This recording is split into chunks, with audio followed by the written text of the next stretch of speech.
Why do I have wipes on my table from Buffalo Wild Wings? If you're attempting to eat healthy, do not watch mukbang videos. That is what inspired this Buffalo Wild Wings purchase. Alright, so today it is June Raves and Rejects. I feel like you guys are going to be able to guess like 90% of the products I'm going to mention today because the last Raves and Rejects video I did was April. So these are really my favorites from like the past 2 months pretty much. Yeah, pretty sure I mentioned all these products at some point. But that's kind of the point of favorites, right? They're things you actually use. My entire face of makeup right now, I used all of these products. You can see how they actually look on. Let's jump into it. Everything I'm going to be talking about is linked down below in the description box. I also have a lot of rejects this month, pre-warning. So I'm going to start out with this concealer because I am so freaking excited about this. I think I'm actually going to do a whole video on this product and show you swatches and everything because they just came out with 2 lighter shades and a white shade of this. This is the BH Studio Pro Total Coverage Concealer. This thing is $6, $6 or $7. Get off of BH Cosmetics. But I have the shade 101. This was their previous lightest shade, and this shade works really well for me. It does have a bit of a yellow tone to it, and I usually like more pink toned concealers. I've been using it pretty much every single day. I've been reaching for this over the Tarte Shape Tape. The thing I love about this is that it is complete full coverage. It's creamy, but then it dries down almost to like a Tarte Shape Tape kind of thing where it sets. I would say it's a bit thicker and creamier than the Urban Decay Naked Skin, but not nearly as drying as the Tarte Shape Tape. I hope that this starts to get more recognition on YouTube because this is an awesome, super affordable concealer. Have to mention this one because I officially finished off this thing. It is now totally gone. This is the Maybelline Instant Age Rewind Dark Circle Eraser. This is in the shade Fair. The thing I love about this is that it matches my skin tone exactly. So on days when I don't want to wear makeup, I'll just literally spot conceal with this thing. It blends into your skin, looks like there's no product sitting on top of your skin, so you can't actually see the concealer, but it covers my acne. It looks beautiful. If you want a concealer for no makeup kind of days, go with this one. So these past 2 months were kind of the month of bronzers for me. I just want to preface this by saying I'm very picky with bronzers. I am equally as shocked that I have 4 here that I want to talk about. I really only have 3, I'll explain. I'm going to put swatches in so you guys can see what you think you'll like best because the tones are a bit different in all of these. I like a bronzer that has a tiny bit of red in it, but that's a little more cool toned. I don't like super warm orangey kind of bronzers because they tend to pull orange on my skin. I think overall the best one for my skin tone formula wise and shade is definitely the Hourglass Diffuse Bronze Light. This is their fairly new shade now. I think this came out a few months ago. Barely looks like a bronzer in the pan because it's mostly like this cream color, but when you swirl them together, you get the most beautiful shade. It's not too warm. It's definitely the most cool toned out of all the ones I'm going to mention. I love the formula of these. They blend out beautifully. They give you this almost sheen. It's not a totally matte bronzer. Actually, none of these are completely matte, but if you have a similar skin tone to mine and you've been struggling to find a bronzer that works for you, I definitely recommend this guy. This next one is the Bare Minerals Invisible Bronze in Fair to Light. This one I wasn't initially wowed by. The key for me with this one is using a really light hand. I wouldn't say it's overly pigmented, but if you have more fair skin, it can easily look a bit orangey, at least on me, but this is what I'm wearing right now along with the Physicians Formula Contour. It gives you a bit of a warm kind of bronze, but it's not overpowering, not too orangey. Again, the formula of this is just beautiful, blends out really easily. All 3 I'm talking about do. Formula of the new Becca Sun Lip Bronzers are beautiful. Out of the 3, this one has the most sheen to it, but the 2 shades I'm going to be talking about are Capri Coast, which is the lightest shade, and Bronze Bondi. Here's them side by side. Looking at Bronze Bondi in the pan, I initially thought it was going to be too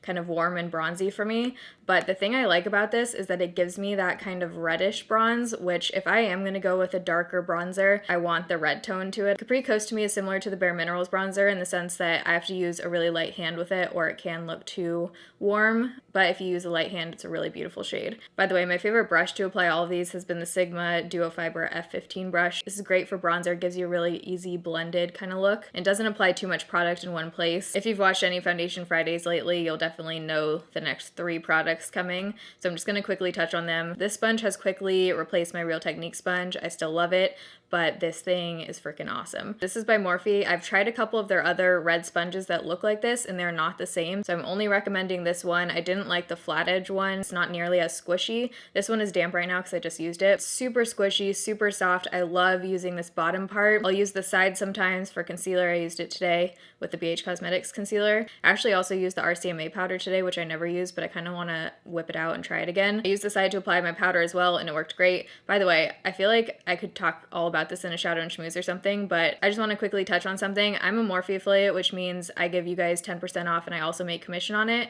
You can make commission on any product that you talk about, whether it's Sigma, whether it's BH Cosmetics, Maybelline. You can make commission off of anything. Making commission off of Morphe for recommending a product that you genuinely like is no different than making commission off of a Sigma brush. You actually make more commission off of Sigma, higher end brands, because those are priced higher. So with that being said, let's just chill in the whole Morphe stigma. I don't get it. I could talk all about this for 5 hours. Just speaking for myself here, but if I recommend something, it's because I genuinely love it. There's a Morphe product in my rejects. So 1, 2, 3. Yeah, 3 products that were sent to me in PR in my rejects. That's that. I could talk all about this.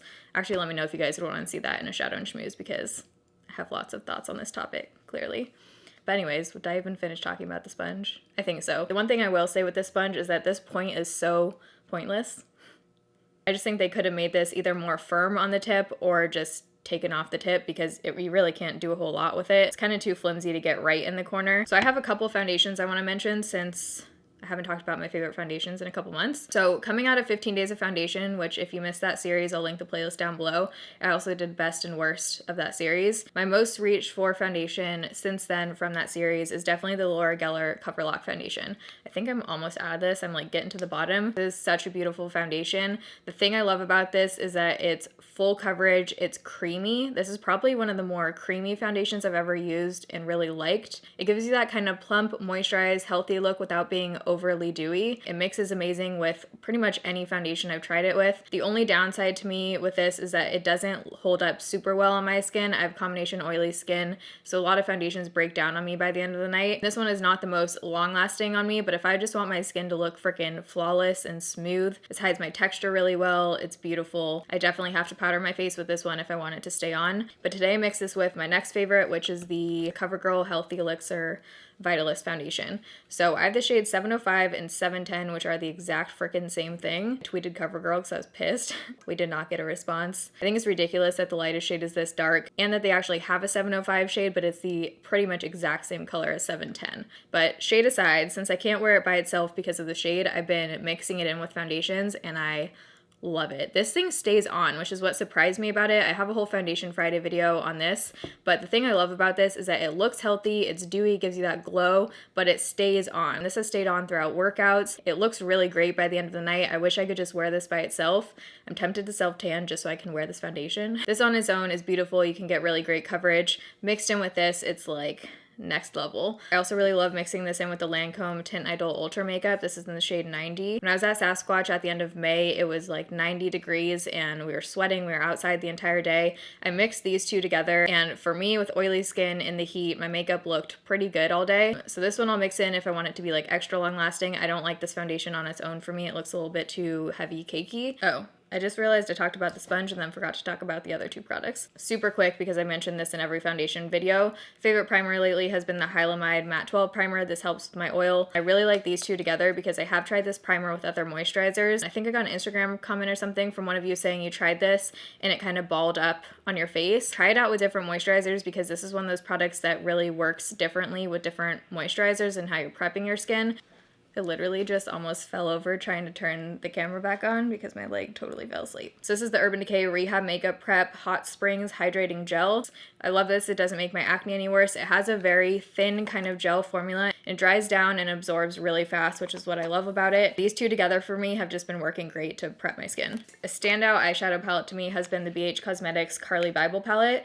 I feel like this is not getting enough recognition on YouTube land, or is it just me? This is Carly's Deluxe palette. There was an original one which I never picked up, but I bought this one and it has kind of exceeded my expectations. All of my eyeshadows right now are from this palette, and I also used this highlight shade, which is just beautiful. I use this in Shadow and Schmooze, so if you want to see it in action, you can check out that video. The thing I like about this is that, yeah, it's like warm browns like everyone's doing, but there's some different shades in here. There are a few cool tone shades in here, and there are just some really unique shades, like this purple shade that I have on my lid right now. There's a few shades in here that I wouldn't reach for unless it was in a palette. I love that there's a highlight shade for literally any skin tone in here. If you have a deeper skin tone, you can go in with one of these goldy ones or this one, and then if you're more closer to my range, you can go in over here here, and you can use these as eyeshadows too. So all of the highlight shades look great as eyeshadows. I've been using the white shade for my inner corner. It's what I have on right now. The matte shades in here are super soft, pigmented, easy to blend, but they don't blend away. So awesome job, Carly. I think this is beautiful. It's super affordable too. My most reached for blush lately has been the Makeup Revolution Blushing Hearts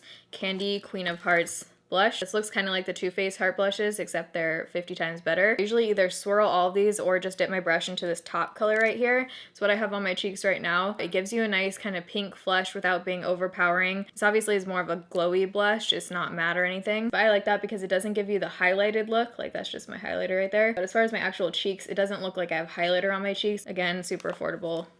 Great. So these are a newer release, but I had to mention these because I've just been surprised in a good way by these. These are the Makeup Forever Aqua XL Color Paints. When I opened this PR package, I was not excited about these, to be totally honest, until I watched Sam Sherman's eye swatch video where she swatched all of these on her eyes. As soon as I saw that video, I got these out and started playing around with them. So these are basically super pigmented cream kind of eyeshadows that you squeeze out. You can use them as a base. You can use them as eyeshadow alone, liner. I haven't tried them for liner yet, but that's what they say you can do. M24 is that crazy teal shade that I wore in the Ordinary foundation video. Today as a base, I used M56. By the way, what is up with Makeup Forever's names?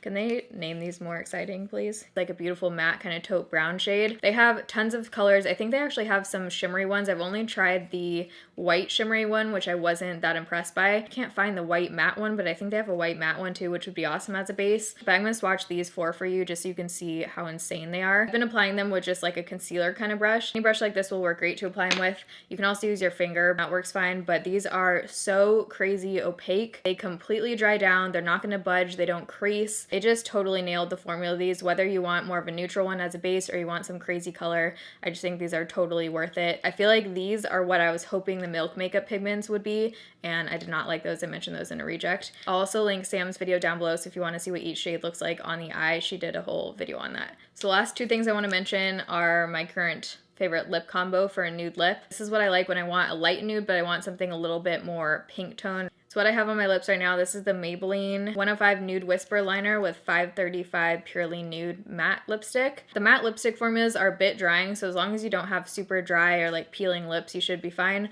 When I'm not filming, 9 out of 10 times I go for a nude lip, something like this. In the last Raves and Rejects video, I mentioned my other favorite nude lip combo, so okay, on to rejects. Actually, I have a decent amount of rejects. So this first thing is the Urban Decay Meltdown Makeup Remover Cleansing Oil Stick.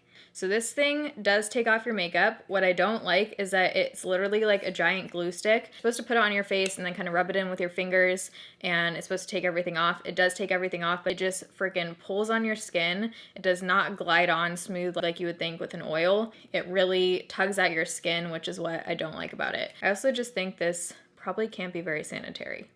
Right? Something about putting this on your like makeup dirty face and then using it again. I guess you could wipe it down between uses. You should probably do that. I'll stick with my makeup wipes. Next reject is by Morphe. This is their Prep and Set spray. It's cool because this is actually in like an aerosol spray can. So when you spray it, it's like a super, super fine mist, and it smells really good. Like this scent should be in a body lotion. It almost smells like Dancing Waters by whoever that was. I love this spray and I love the smell of it. What I don't like is that it almost leaves like a sticky, like I can feel it on my arm where it just fell. It leaves a little bit of a sticky thing to it, which I actually don't notice a whole lot when it's on my face. I just feel like it does literally nothing. I've tried this probably around 8 times now, and I almost feel like when I spray it on, it makes my foundation look worse like immediately, and then it just does nothing for helping my makeup stay on longer, making it look better throughout the day. This one I think is a pass for me. It's unfortunate that the actual product does nothing because I like everything else about it. Next is the e.l.f. Brush Cleanser Wipes. You get 10 individually little wrapped wipes in here. So these are not supposed to replace your like deep cleaning of your brushes. It's just supposed to be kind of an on-the-go thing if you're traveling or if you just need to clean off a brush really quick. These actually remove the product really well from the brush. What I did not like at all is that it leaves a total oily residue on your brush, which you then have to wash your brush. So it just completely defeats the purpose of being quick and not having to wash your brush. If you try and go in with product after you use these, you'll just have an oily brush with product on it. By the way, I usually use the Dr. Bronner's soap. It's awesome. You can get it at Ross or TJ Maxx or Marshall's, any of those stores, for like $6. The Maybelline Brow Drama Brow Mascara. what the actual fuck were they thinking with this wand? So as you can see, this thing looks like a freaking cactus or something. Here's the size compared to my brow. Whoa, almost just dropped that on my face. I don't know how you're supposed to actually get your brow, not your face. If you have very large brows with a lot of surface area, this might work, but I think for the average brow shape, this is just a little absurd. I can't even use it without getting product on my face. So I actually have another thing from Urban Decay. This one I wanted to like so bad because I love the tone of this. This is their Naked Skin Shapeshifter. So the highlighter in here is really nice. I actually haven't tried this light cream shade. I want to try it to set my under eyes, but the reject product for me are these contour shades. I love the tone of this one. I wish the formula was different because these are like eyeshadows. The pigmentation to these are just way too intense to be contour shades or bronzer shades. Actually a little bit absurd. Not only are they super pigmented, but I find them to be really difficult to blend out. Every time I've tried to use these, I've had to go in with face powder over top of it to tone it down and really blend it out because they just don't blend on their own. Under this mirror, you get cream shades, which I haven't even touched because I'm not a cream contour highlight person at all. So I can't speak to those. I'm just speaking to the contour shades in here. Way too pigmented. Next is another thing by Maybelline. This is the Master Duo eyeliner. So I actually tried this in the Dad Buys My Makeup video. If you haven't seen that, I'll put it in the eye over here and down below. That's when my dad went shopping and he picked out this. He actually did pretty well, except for this. We actually had to chop off the top of this because there was a ball on the end. Again, Maybelline, what is with them putting balls on the ends of things? We don't need balls on the end of all of our products. Especially with an eyeliner, I have no idea how that's supposed to work. Spoiler alert, it didn't. Even when my dad chopped off the ball on here to get that like finer point, the actual product is just horrible. The wand is scratchy, you can't get a full black line, it's just would not recommend. And the last reject was a fairly recent Foundation Friday video. It's the Tarte Clay Stick foundation. Usually when I don't like a foundation, I keep it just for future videos and whatever, but this one I am going to be returning because I just, ooh, this looked bad. This just completely breaks down on my skin, cakes up in weird areas. Even when you initially put it on, it feels like it's kind of like melting off of your face. I have a stick foundation playlist, so if you want to see other stick foundation reviews and ones that I do like, that will be down below. So those are all my raves and rejects. I hope you guys enjoyed this video. If you did, make sure you give it a thumbs up. Let me know what your favorite products were from the month down below or your rejects. I'm always curious to hear your thoughts on things that you guys have tried. So if you've liked something that I've talked about, if you haven't liked something, let me know down below. I somehow completely lost the last clip, but I love you guys. Thanks for watching. See you in my next video. Bye.